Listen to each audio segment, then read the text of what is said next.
Yes, hallelujah to our great God. Sa pangawang palakpak para sa ating Diyos.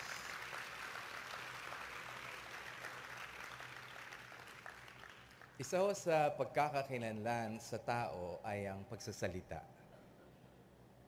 Na nagdadala ho tayo sa paglayo o pagkagusto sa isang tao sa paraan na nakikita natin kung paano siya magsalita.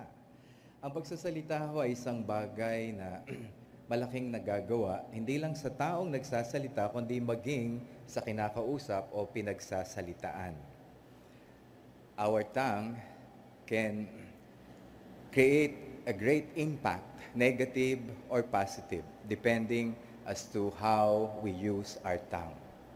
Maraming mga tao, imbis na ang pagsasalita ay nakaka-encourage, imbis na ang pagsasalita ay nakakabigay kalakasan, nagiging cause pa ito ng sakit, ng karamdaman, ng discouragement. Kung meron pong isang bagay na dapat mangyari sa mga anak ng Diyos, ang atin pong mga salita ay dapat pong magbigay buhay. Our tongue should be a source of encouragement. Tonight's message I would like to share with you is entitled, A Tongue That Heals. A Tongue that heals. Proverbs 15:4 ang sabi po, the tongue that brings healing is a tree of life, but a deceitful tongue crushes the spirit. Father, we thank you for us again to be together, worship you. And again, we would like to declare that you are great, in fact, the greatest, for allowing us again to hear your word. And as I share your message tonight to your people, I pray that you will simply use me as your spokesperson. Ikaw po ang totoong maging speaker muli. Ikaw ang talagang magbigay lina at unawa sa aking mga kapatid ng mensahe na akin pong ibabahagi. Simply use me as your tool, your instrument in speaking to your people, in blessing your people. Tulungan mo rin ako, Panginoon, na maibahagi ito sa pinakasimpleng paraan, sa paraan na mauunawaan ang lahat, at sa paraan na magkakaroon ng conviction ang bawat isa, na magpailalim at sundin ang anumang bagay na ituturo niyo po sa aming lahat ngayong gabi. Thank you, Father, for the assurance that as we continue on worshiping you, you are with us. At ikaw ay hindi titigil na kami ay i-bless sa patuloy rin naming pagsamba sa iyo. Diyos, ito po ang aming dalangin, punong-puno ng papuri, pasasalamat, in Jesus' name, Amen. Amen. Sa pangahong palakpak para sa ating Diyos. Napakaliit po ng dila kung ikukumpara sa maraming bahagi ng ating katawan. Although maliit, though small, a tongue can create, again, a great impact, negative or positive. Depende sa paggamit nito. Sa James chapter 3, 3-12, when we put bits into the mouths of horses to make them obey us, we can turn the whole animal. Or take ships as an example. Although they are so large and are driven by strong winds, they are steered by a very small rudder wherever the pilot wants to go. Likewise, the tongue is a small part of the body, but it makes great boasts. Consider what a great forest is set on fire by a small spark. The tongue also is a fire, a world of evil among the parts of the body. It corrupts the whole person, sets the whole course of his life on fire, and is itself set on fire by hell. All kinds of animals, birds, reptiles, and creatures of the sea are being tamed and have been tamed by man. But no man can tame the tongue. It is a restless evil full of deadly poison. With the tongue we praise our Lord and Father, and with it we curse men who have been made in God's likeness. Out of the same mouth come praise and cursing. My brothers, this should not be. Can both fresh water and salt water flow from the same spring? My brothers, can a fig tree bear olives or a grapevine bear figs? Neither can a salt spring produce fresh water. Sa mga talatang binasa po natin, mga kapatid, makikita po natin na ipinahayag ni Santiago, ni James, na ang dila ay isang maliit na bagay, bahagi ng katawan, pero nakagagawa ng isang malaking bagay na ikinasisira ng maraming tao. Maraming tao na ang dating magkaibigan, ngayon ay hindi na. In fact, hindi lang sila magkaaway, meron sila yung pinaka-worst enemies. And yet, noon, napakabuting magsama. Isa sa malaking dahilan kung bakit ay merong mga salita na nabitawan ng isa't isa sa isa't isa. O kaya, mga salita na ipinarating sa kanila na nag-cause ng kanilang samaan ng loob at hindi na settle at lumaki ang gawak. Nasira ang relasyon. Marami mga mag-asawa at ito po ay hindi kwento-kwento lang na yung isa ay nasa abroad. Nabalitaan ng hindi magandang balita ng kung sino, pinaniwalaan. Hindi naman totoo. Pagdating, hiniwalayan ng asawa, nagkagulo, nawasak ang pamilya. Marami rin naman pagkakataon na nalulungkot tayo, pero merong kumausap sa atin at may nasabing ikinagalak natin. May mga pagkakataon na depressed ako. At at times, hindi commute counselor ka, hindi ka na dumaranas ng depression, hindi ka na po-prostrate. In fact, counselors also need counselors.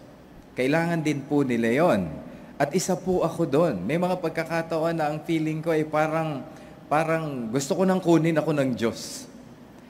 Due to discouragement, due to, frustrations. Pero minsan ang ginagamit lang sa akin ng Diyos, isang ordinaryong pakikipag-converse, tapos merong masasabi. Yung tao na kausap ko, biglang lumalakas ako. Nangyayari ba sa inyo yan? Ang sarap kapag gano'n ang kausap mo. Ang dila, according sa binasa natin, James 3:3-12, ay para siyang yung timon ng barko. Yung timon ng barko, and ang liit-liit as compared to the whole ship. Pero ang nagpapamaniobra doon sa barko, yung timon. Marami na raw malaking forests ang nasunog. At ang naging sanhilang ay isang spark ng kung sinong nag-itya ng kung anong pinagbuhatan ng siga na sunog ang buong lugar. Marami raw mga animals ang natetame, pero ang dila, ang hirap itame. Mga kapatid, nangangarap ako kasi ngayon po maraming mga parlor na nagpapaganda sa tao. Nagpapaganda ng buhok, nagpapaganda ng mukha, nagpapaganda ng mga daliri, sa kamay at sa paa, nagpapaganda ng balat, pero wala pa akong nakitang parlor na ang nakalagay, nag-specialize sila, sa dila, beauty care for the tongue. Meron kayong nakita ng ganon? Sana meron dito magtayo ng shop na ganon, parlor na ganon. Beauty care for the tongue. Marami kang magiging parokyano kung honest lang. Maraming pupunta sa iyo. Anyway, tonight, I would like to share some considerations, some principles that we can use as to how we can use our tongue to bring healing. Some tips, beauty care tips for the tongue. Ang isa sa magandang gamit ng dila is use it to pray for others. Use it to pray for others. James 5:13-16. Is anyone of you in trouble? He should pray. Is anyone happy? Let him sing songs of praise. Is anyone of you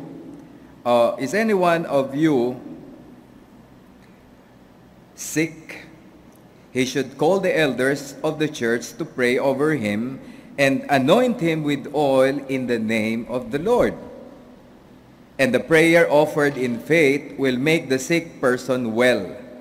The Lord will raise him up. If he has sinned, he will be forgiven. Therefore, confess your sins to each other and pray for each other so that you may be healed. The prayer of a righteous man is powerful and effective. Mga kapatid, maraming mga tao ngayon na mas maganda imbis na pag-usapan,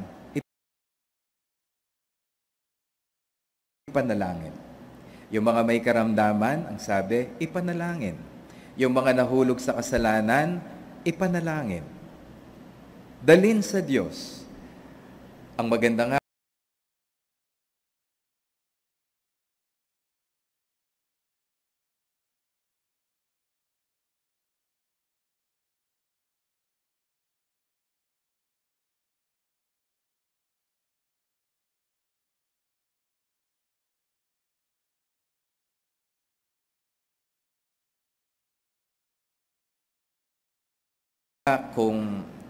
I'm sure marami po sa atin dito, in one way or another, dumadalaw sa mga may sakit, sa bahay o sa hospital. Mga kapatid, ang pananalangin ay hindi lang para sa mga church workers, para sa mga may karamdaman o para sa mga namumroblema.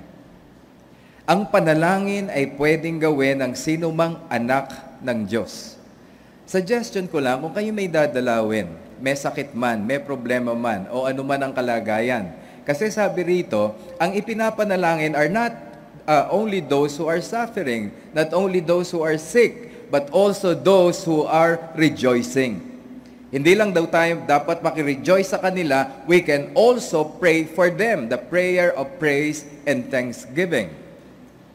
Ang ganda-ganda ho ng pakiramdam ng isang tao na siya ay ipinanalangin. Hindi ko makakalimutan, isang third-year high school student. It happened like 7-8 years ago. Ako po ay on call as consultant sa isang school. Meron po akong office doon kapag pumupunta po ako doon. That time, merong isang third-year student, isang babae, pumasok sa office ko. Normally, pag may pumapasok sa akin, teachers or students, ang intention for consultation, if not for counseling. So, pasok ang batang ito. Pag upo niya, sabi ko, anak, ano ba ang maipaglilingkod ko sa iyo? Alam niyo yung sabi sa akin, Pastor, pwede ko po ba kayong ipag-pray? Nung sinabi niya sa akin yun, grabe yung pakiramdam ko because that was the first time. At hindi pa nangyari ulit ngayon na merong isang bata, no, or teenager na pinasok ako sa room ko, kahit dito sa office natin na to, na pinasok ako sa room na ang intention, ipag-pray ako. Na lumabas sa labi niya, sa bibig niya, Pastor, pagpe-pray kita, at yung actual na nagpe-pray siya, mga kapatid, nung time na yon. Hindi ko pinahalata, pero talaga namang yung gusto kong humagulgol. Kaya lang baka hindi ako maintindihan. Ang sarap-sarap nung may magsasabi sa iyo, ipinagpe-pray kita. And by the way, isa yun sa magandang paraan. That is to me the ultimate antidote. Para ang isang tao na gusto mong i-chismis o saktan sa salita, ma-avoid mo yung paggawa na yon, ipag-pray mo. Ipanalangin mo. Hindi naman pwedeng Diyos ang chismisan mo. Pray for others. Another, use it to teach God's Word. Psalms 114, verse 130, the unfolding of your words gives light. It gives understanding to the simple. the unfolding of your words, the teaching of your words, the putting across of your words. Ang pagtuturo ng salita ng Diyos ay nagbibigay linaw, nagbibigay liwanag, nagbibigay buhay. It gives understanding to the simple. Alam niyo mga kapatid sa Panginoon, ang mga taong natututo ng salita ng Diyos, tumatalino. Tumatalino. Meron po akong kakilala na naging pastor at siya po ay nasa Panginoon na ngayon. Una siyang kinuha ng Diyos kaysa sa atin. Siya ho, bago nakakilala sa Diyos, bago niya tinanggap si Kristo bilang Panginoon at tagapagligtas, no read, no write. Hindi ho siya makabasa, hindi ho siya makasulat. Nung makakilala siya sa Panginoon, may edad na ho yun, nung makakilala siya.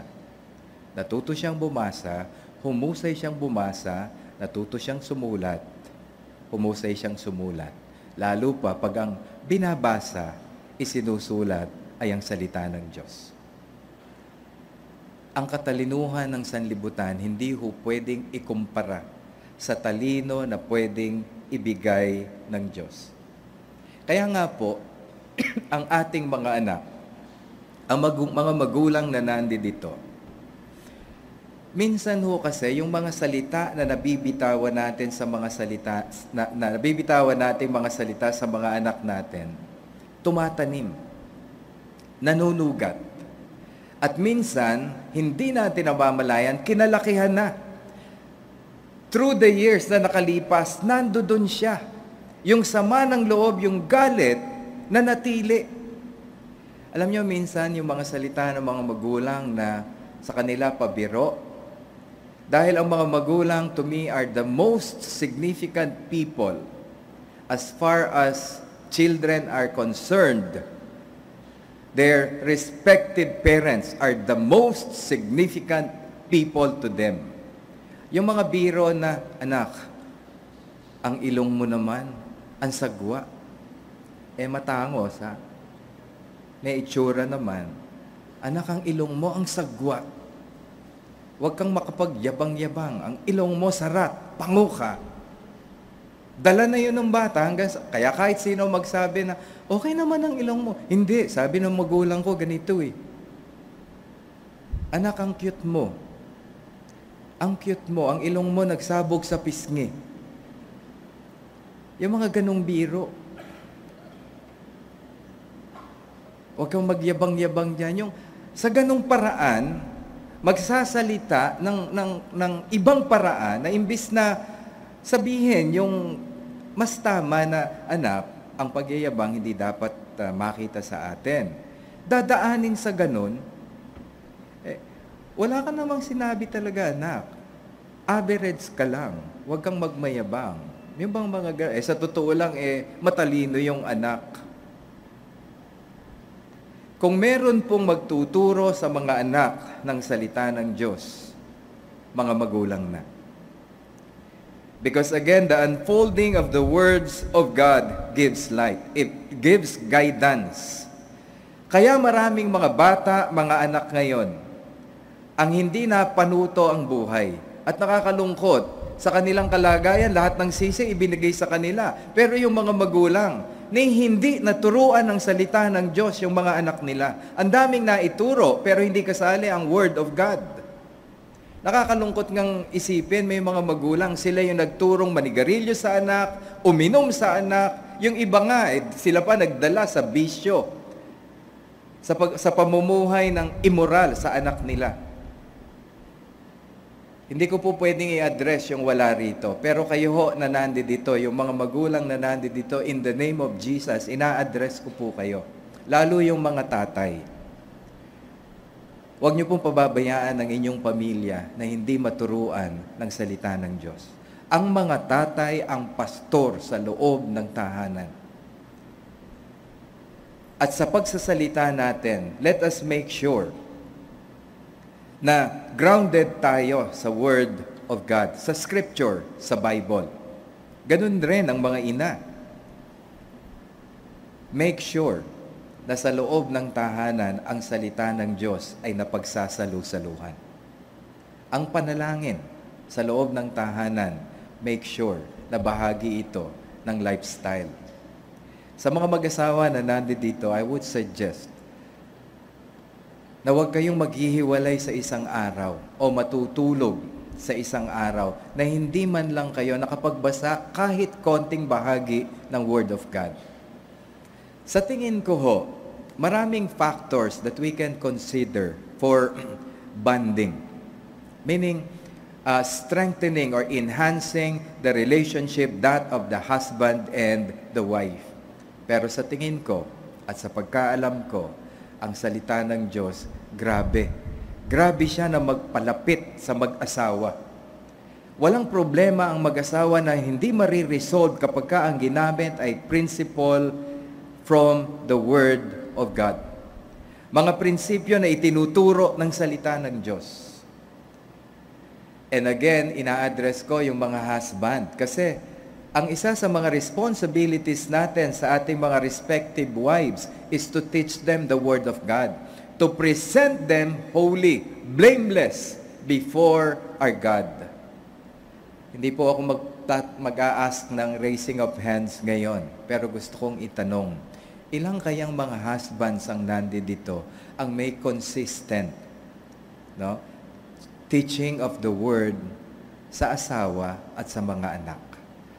Ilang kayang mag-asawa ang nandito na merong consistent and regular Bible study or meditation on God's Word? Huwag kayong magtaka kung ang relasyon ninyo ay hindi ganong kasulido kung hindi kayo grounded on the Word of God. Alam niyo, pag resolve ng marital conflict, sabi ko nga kanina, walang hindi kayang iresolba kung ang mga prinsipyo ng salita ng Diyos ang gagamitin. Hindi ko naman ibig sabihin na kapag ka nag-usap kayo, magko-quotean pa kayo ng verse. Mahal ko, according to Psalms verse 1, chapter 2, verse 2. Hindi naman ganun kaliteral. Corny yun.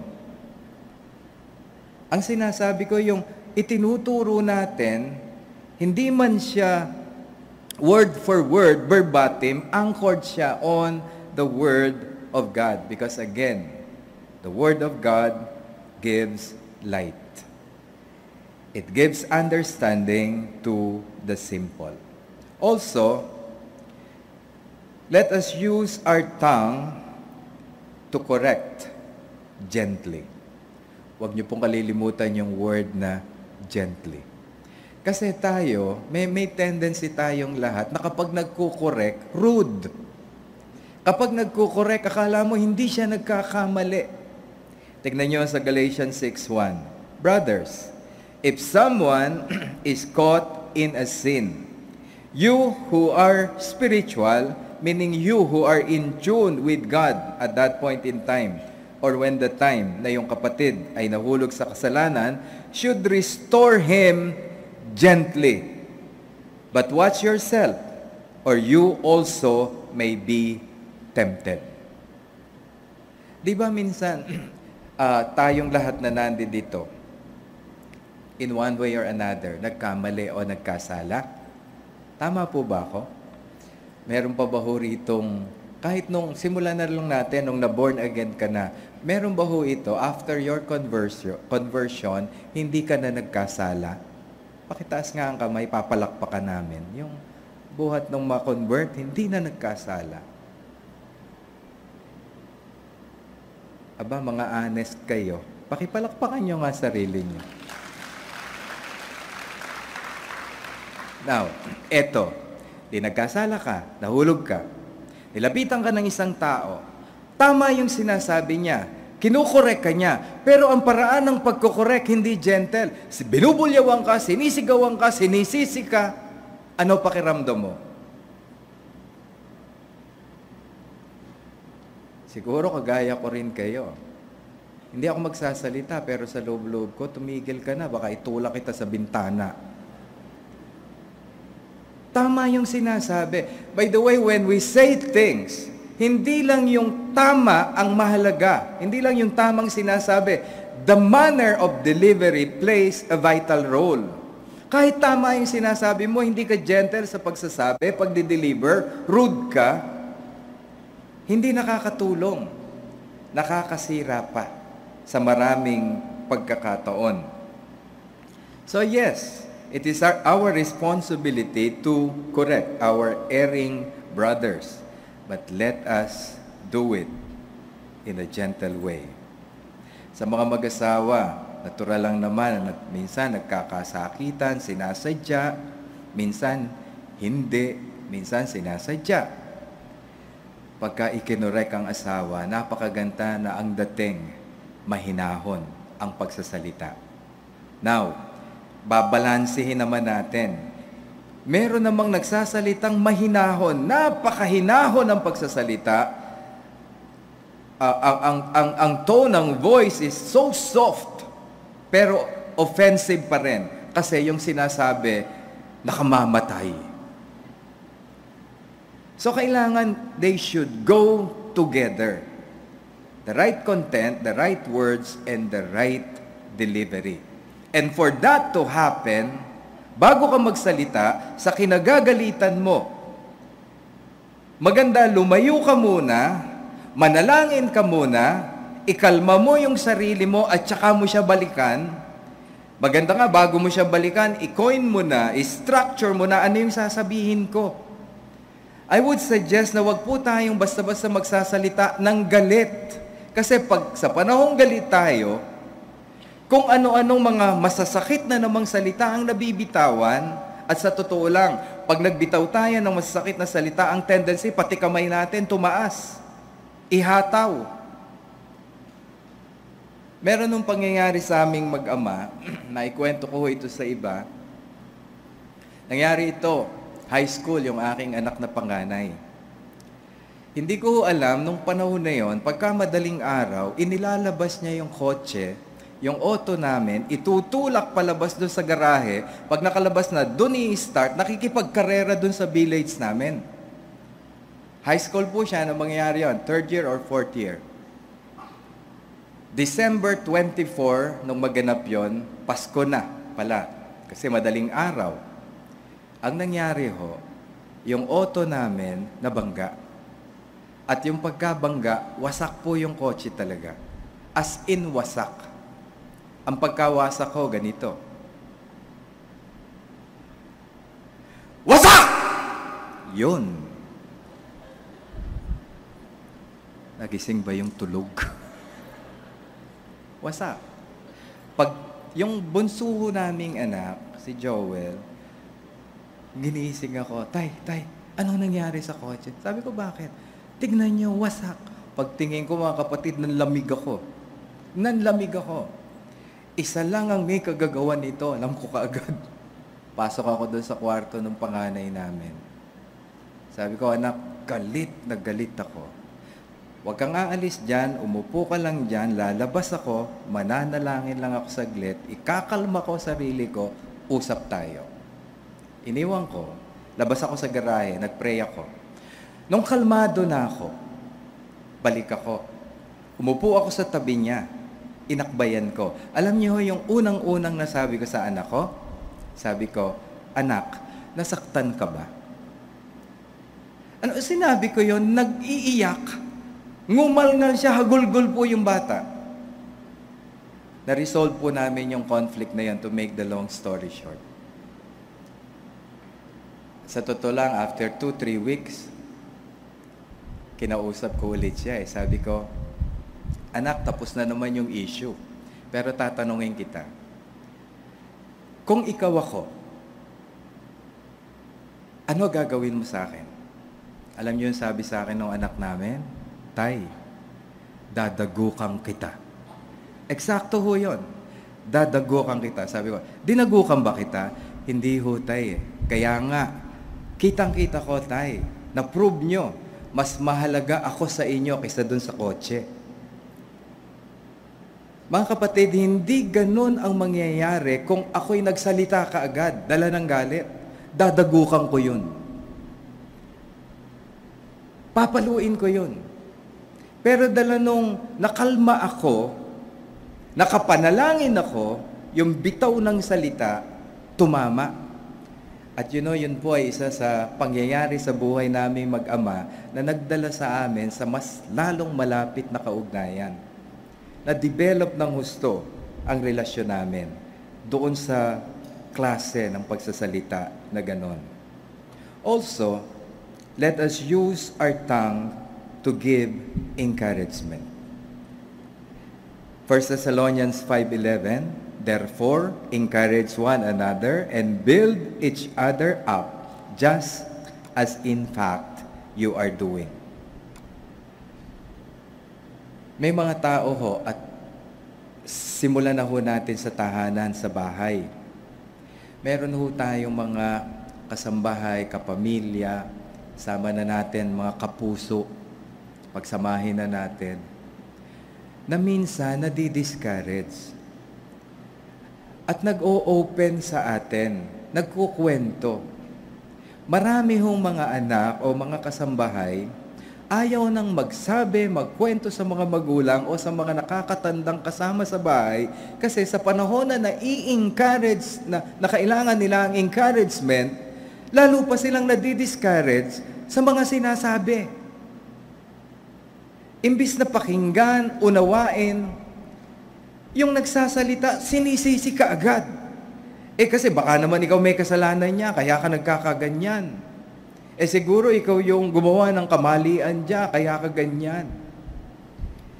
Doon sa kanta ni Madonna, na Papa Don't Preach, naalala niyo yung kanta na yon? Papa Don't Preach? Hindi ko alam kung ang tatay ni Madonna, pastor. Pero doon sa song, tignan nyo, pakinggan nyo ulit yung song. Nasa isang sitwasyon siya na gusto niyang mag-open, no? At nag-open siya dahil discouraged siya, na isang sitwasyon siya na ang gulo-gulo ng buhay niya. So nag-open siya. Ang iniintay niyang sabihin, bukod sa pakinggan, ay mga words of encouragement. Anong ginawa? Sinermonan. Kaya Papa Don't Preach. May mga anak na hindi na talaga nag-o-open sa mga magulang kasi nga, ang dami na nilang mga karanasan na ang pakiramdam nila, imbis na ma-encourage sila, na-discourage pa. Yun lang pagsasabi ng mga lihim na inopen sa atin. Tapos mababalitaan, nabanggit mo sa iba. Kaya nga kung meron dito, mga kapatid, may lihim ka, wag na wag mo ikukwento kahit kanino. Dahil pag kinuwento mo, kahit kanino, hindi na siya lihim. Baka madala sa prayer meeting yun. Delikado. Alam nyo, even sa mga workers, even sa mga pastor, wag kayo basta-basta mag-o-open. Kasi baka gamiting illustration. Delikado kayo. Isa pa hong pangyayari sa amin doon sa bunso naman namin. 4 years old po ito nung mangyari.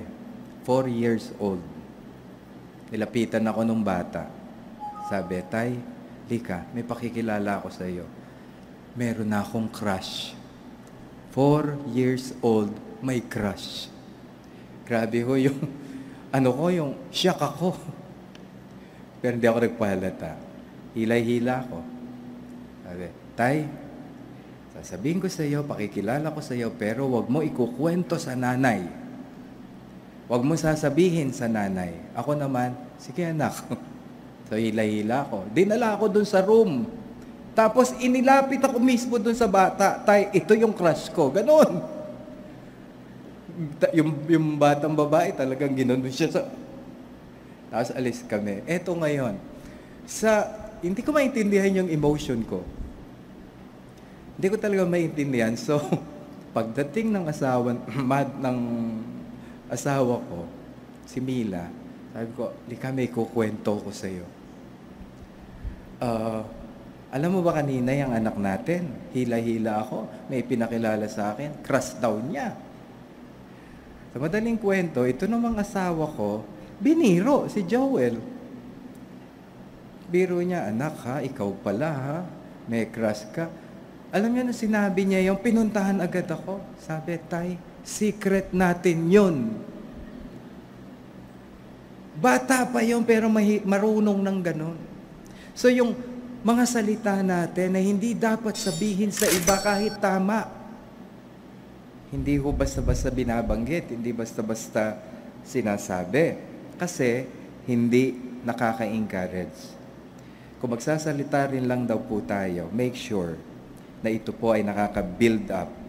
And building up each other actually is not an option to us children of God, but it's a command. Going back to 1 Thessalonians 5:11, therefore, encourage one another and build each other up. Hindi ho request ito, hindi paki. Hindi siya optional. Utos ito sa ating mga anak ng Diyos. We should build up one another. And one of the ways that we can build up one another is also as a tool para sa tamang gamit ng dila is use it to give affirmation and appreciation. Nai-encourage natin ang isa't isa, nabibuild up natin ang isa't isa kung ina-affirm natin sila. Yung ang dating mo di may ginagawa siya, tapos alanganin siya. Alam mo namang kaya niya, ang dating mo, kaya mo yan. Sige, kaya mo yan. Pagpe-pray kita, o kaya kung di ka pa sigurado, pero tingin ko kaya mo yan, train ka pa ng konti. Ina-affirm mo. Yung iba, nadi-discourage yung, tingin mo lang kaya mo yan, pero hindi mo kaya yan. Ikaw pa, wala kang K. Hindi mo kaya yan. Kaya yan ang kapatid mo, pero ikaw hindi mo yan kaya. Kasi mas matalino ang kapatid mo kaysa sa'yo at mas gwapo. Ikaw, hindi mo yan kaya. I-affirm, i-appreciate. Mga kapatid, isang bagay na talagang napakalakas magbigay encouragement ay yung appreciation. Ina-appreciate mo yung tao na nakita mong may ginawa ng maganda. Yung mga kasambahay, again, yung mga mister dito, when was the last time na kumain ka ng luto ni Mrs. na in-appreciate mo? Hindi man masarap yung luto, in-appreciate mo pa rin, sinabihan mo, salamat, pinaglutuan mo ako. Hindi naman kailangang masarap lang para i-appreciate Kasi pwede ka pa rin namang mabusog kahit hindi masarap Kumain ka lang na kumain, busog ka na di lalo na kung masarap. Di ba? Yung salamat, ang sarap ng luto mo. Yung iba ang dating talaga nakaka-discourage. Ano ba naman tong luto mo? Walang kalasa-lasa. Huwag ka na kang magluto ulit O kaya yung yung mga salitang patutsada, indirect, na mapanira. Like, ang sarap mo magluto, huwag ka na uulit, Ang ganda ng pagkakagupit mo. Sa parlor ka ba nagpagupit? Buhay pa ba yung beautician yan?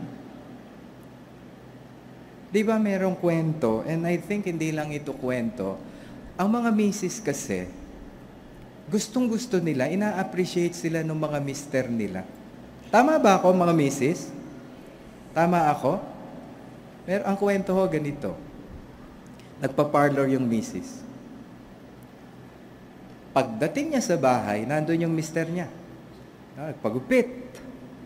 Nakita niya yung mister niya, siya, sold out, gandang-ganda siya doon sa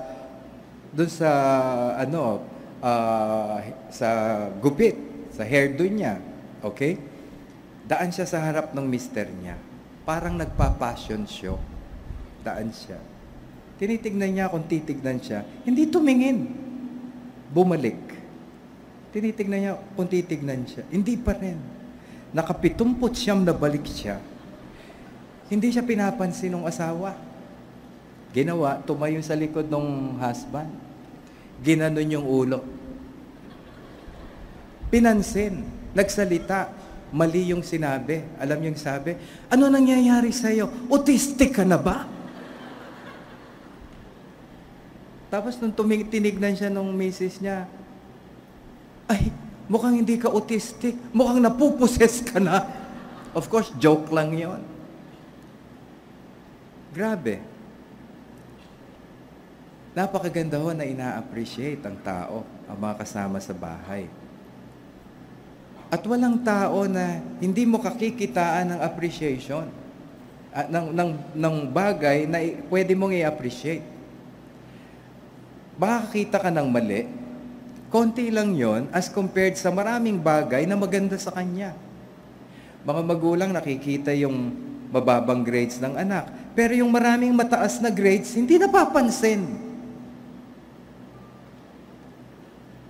Meron po akong pamangkin. Yung aking kapatid, nakatingin doon sa grades, sa card ng anak, nakafocus lang yung attention niya doon sa grade na 76 sa math. So yung bata, pinagalitan, umiiyak na yung bata, sige pa rin, nakafocus doon sa 76. 76 to, blah, blah, blah, turo ako ng turo, ganyan ka lang, laro ka ng laro. Yung bata, iyak ng iyak.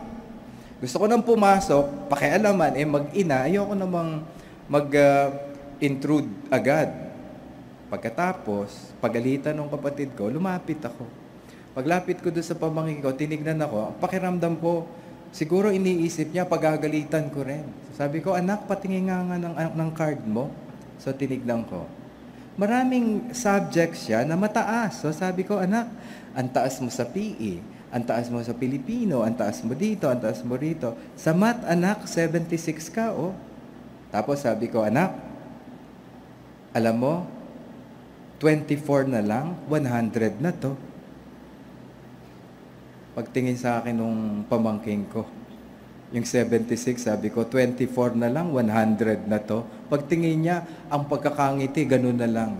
Na-encourage siya. Kasi, hindi ko sinabing mababa. Sabi ko, 24 na lang, 100 na to. Na-encourage yung bata. Sa totoo lang, sumunod na grading period, ang taas niya sa math. Ang taas niya sa math. Dapat i-appreciate.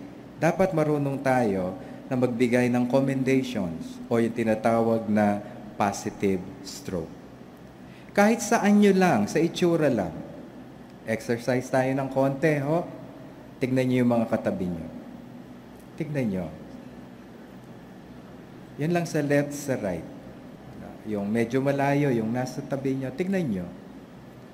Okay? Now, medyo tagalan niyo ng konti ang tingin. Huwag niyo tititigan, ha? Tignan niyo lang. Okay. Now, ano ho ang nakita niyo sa kanya na maayos, maganda? Anong bahagi? Okay? Exercise lang po ito. May nakita kayo, no? Okay. Ano yon? Pakisabi sa katabi mo. Pakisabi. Yung totoo, baka mamaya, patutsada rin ang salita niyo. Ang ganda ng kilay mo sa lengkwang. Okay. Nasabi niyo na ho? Exercise lang to. Magsabihan kayo, isa lang.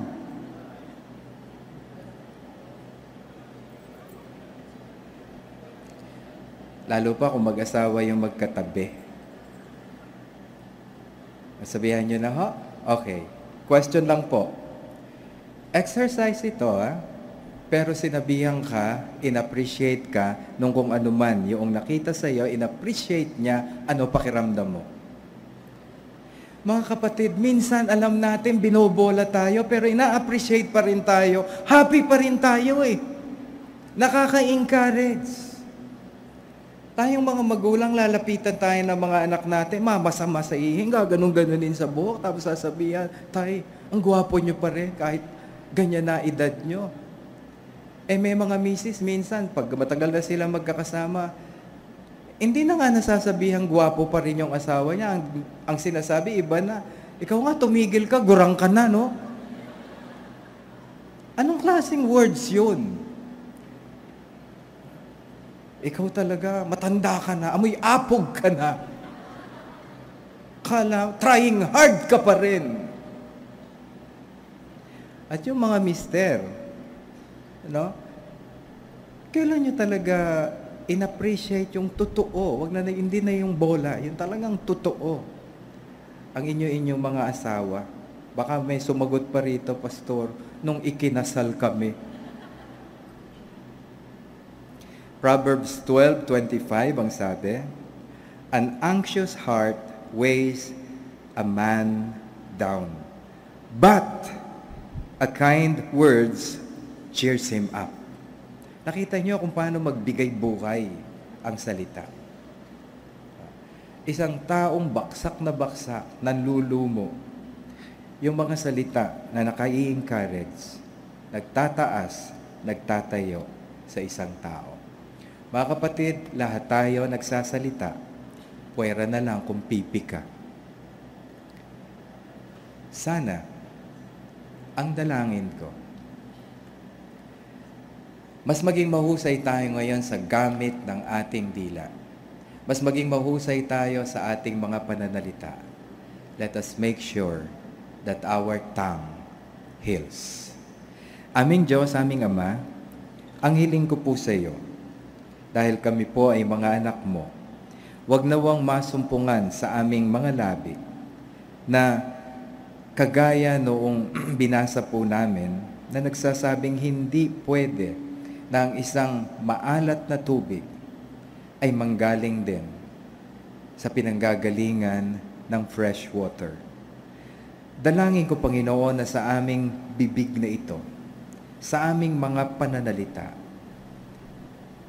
maluwalhati ka, mapapurihan ka, gamitin namin ito sa pagbibigay luwalhati sa iyong dakilang pangalan, at gamitin namin, Panginoon, ang aming mga pananalita, ang aming dila, sa pag-encourage, pag-comfort ng mga taong makakasalamuha po namin. Sa mga maayos na pong magsalita, tulungan nyo na lalong maging maayos po ito. At kung sakali na meron dito na bahagi pa rin ng pagsasalita ang pagmumura, ang pang-iinsulto, ang pananakit, at intensyonal na ginagawa ito, tulungan mo, Panginoon, na magkaroon ng magsimulang magbago at patuloy na magbago. Lahat po kami, aming Diyos, ay napakalaki ang room for improvement sa pagbabago.